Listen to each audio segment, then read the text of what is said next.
So here we are going to study about Francis and Kaplan turbine. Both Francis and Kepler turbine are reaction turbine.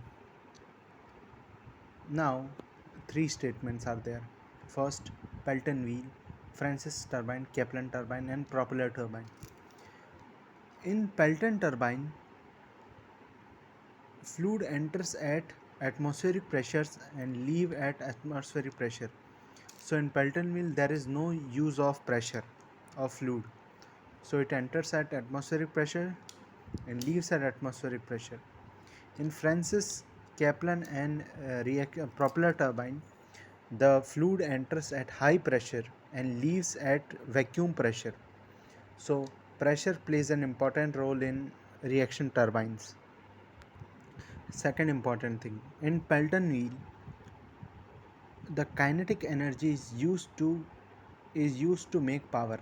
What does it mean? It means rho GQH, the initial input energy due to head, is all converted into kinetic energy. Rho GQH is equal to half m1 mv1 square.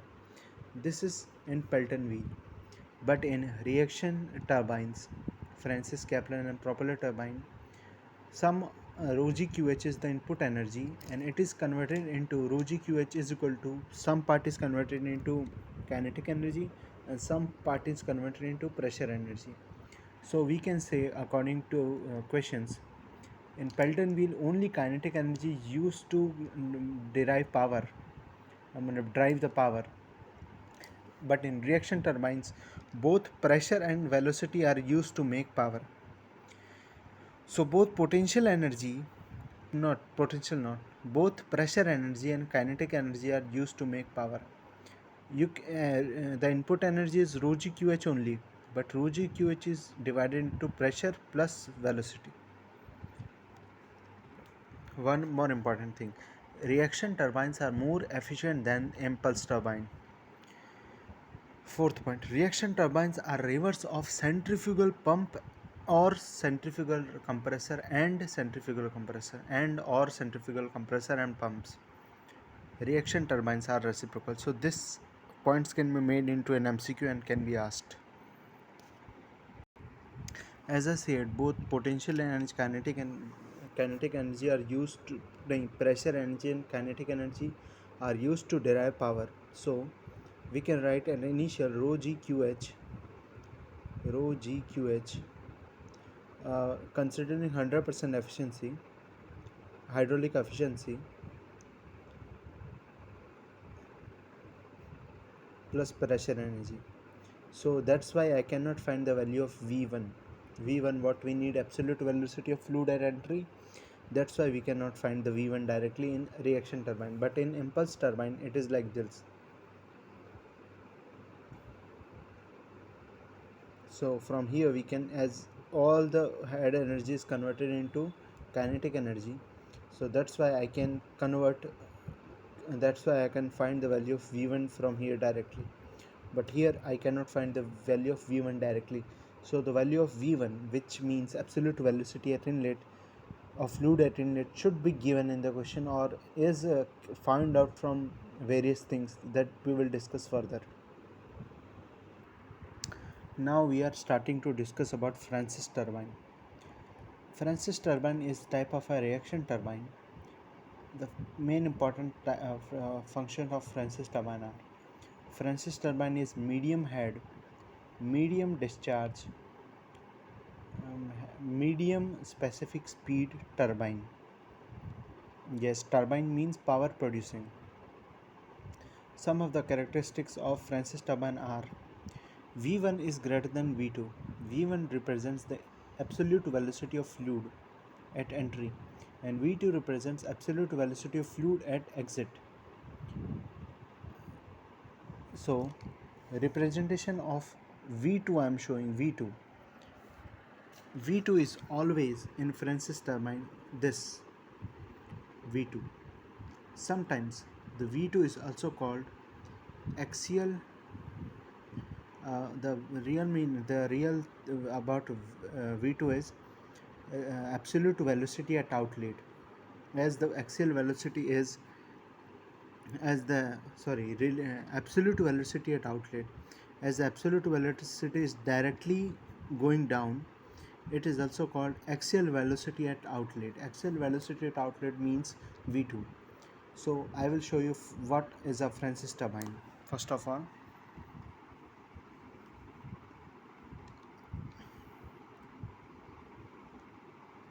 this is a Francis turbine.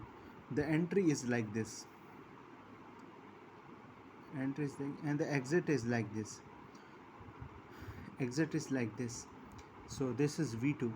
V2 is directly down, and this is about the axis of the turbine.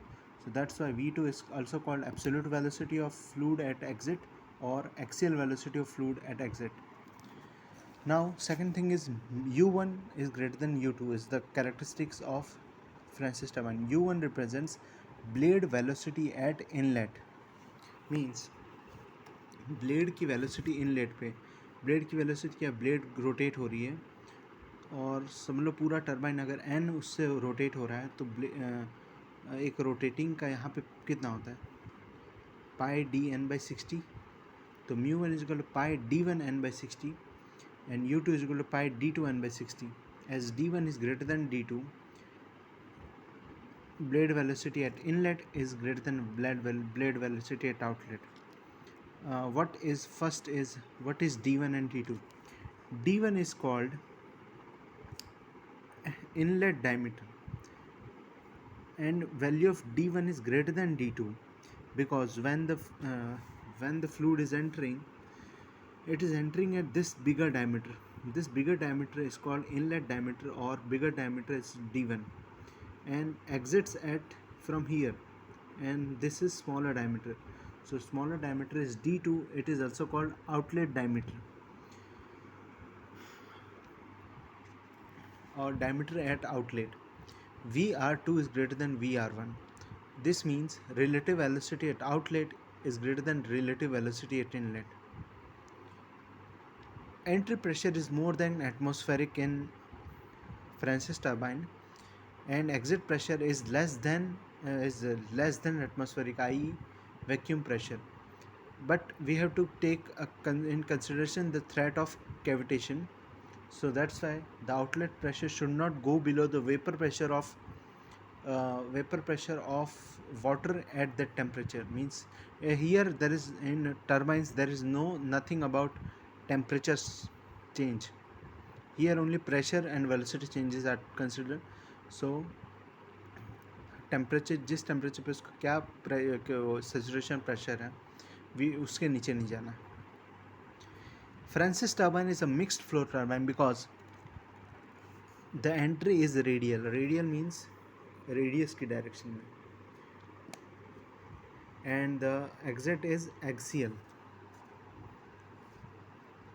So there are four main components of this MCQ can also be asked.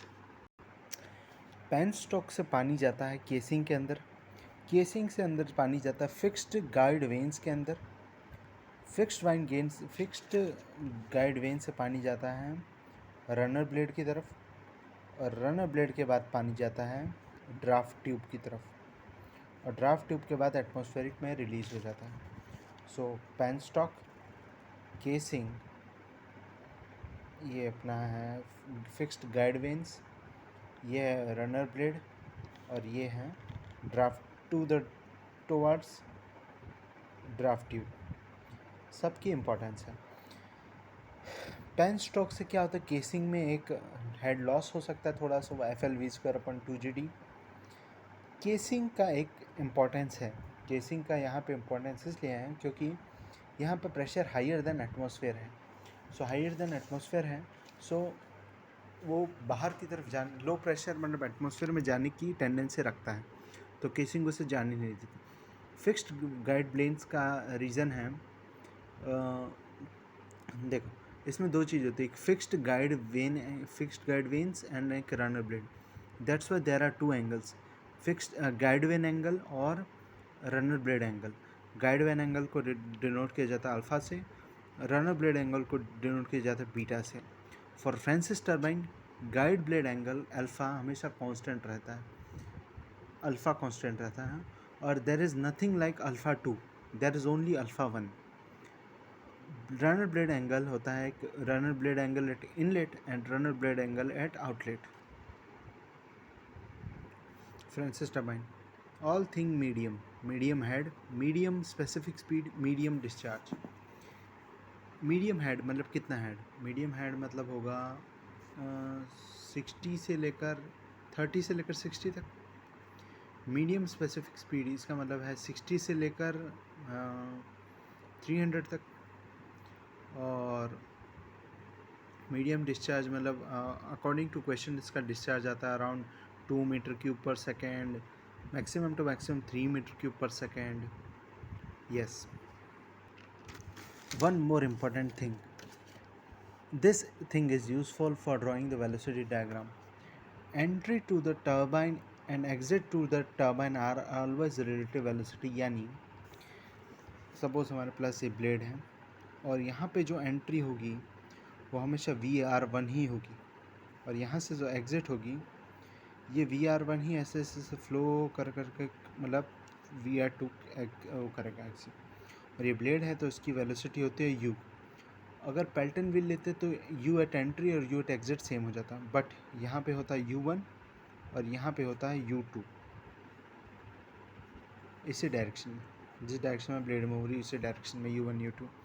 So entry इसी मतलब इसी के tangential ऐसे कुछ होता है ऐसे. इसी को जब एक्सटेंड करें इधर इधर तो VR1 entry VR2 exit. These are the things. So entry to the turbine and exit to the turbine are always relative velocity as fluid is flowing and at the instant blade is also moving. What is relative velocity? VR1. VR1 is the what is V1? V1 represent absolute velocity. Absolute velocity is equal to blade की velocity plus relative velocity. Vector addition, not simple addition. So relative velocity कितनी होगी? V1 minus U1. Absolute velocity minus blade की velocity. क्योंकि when the water is entering the first of all let me clear some things. This I got after solving many questions. When the fluid enters to the runner, it enters with V1 and exits with V2. Now when it touches the blade, this V1 becomes VR1 and exits at VR2 from the blade. Why? Because initially V1 थी, यहाँ पे जब U के contact में आई तो VR1 बन जाता है. So this is all for question solving. If this statement is, I have never seen this statement, so no need to think about this too much. Entry velocity is in radial direction and exit velocity in axial direction. So this तो इसकी वजह से velocity diagram entry का velocity diagram बनेगा अलग और इसका बनेगा अलग प्लेन में. इसलिए हम ऐसा करते हैं कि जो रेडियल वाले है उसको भी ही ऐसे ही बनाते हैं आसान करने के लिए. I will show you that. So first मैं बनाता हूँ एंट्री का वेलोसिटी डायग्राम कैसे बनेगा. एंट्री के वेलोसिटी डायग्राम बनाने के लिए दो कंडीशन होगी, दो टाइप है उसके. या तो वेलोसिटी डायग्राम बन सकता है ऐसा या बन सकता है ऐसा. अब टाइप करते हैं इस केस के बारे में. ये सब है क्या? ये रिप्रेजेंट करता है U1, ये रिप्रेजेंट करता है VR1, ये रिप्रेजेंट करता है V1.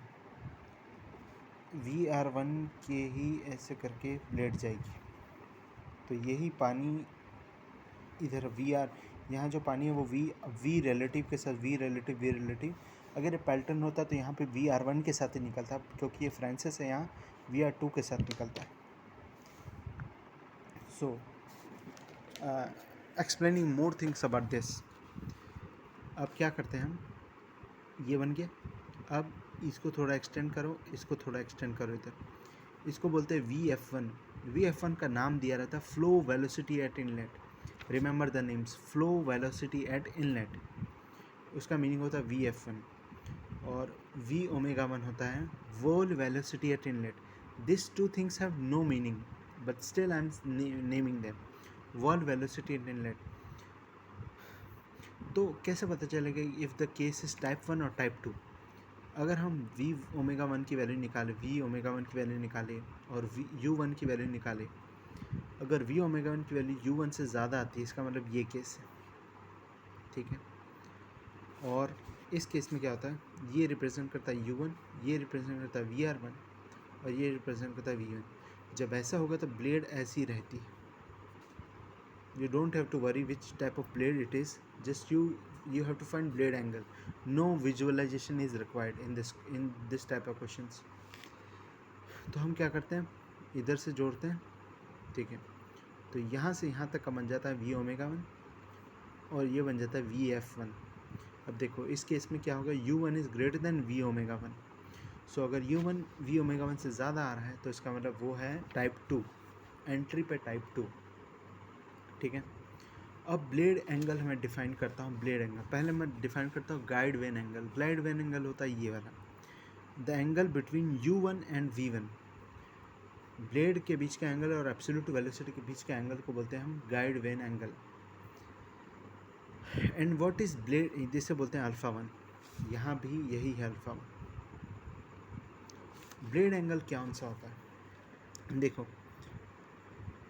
ओमेगा वन और वी आर वन के बीच ये जो एंगल है इसे बोलते हैं बीटा वन. और इन blade interior blade angle, interior blade angle, ये इंटीरियर ब्लेड एंगल क्यों बोला हमने, ठीक है.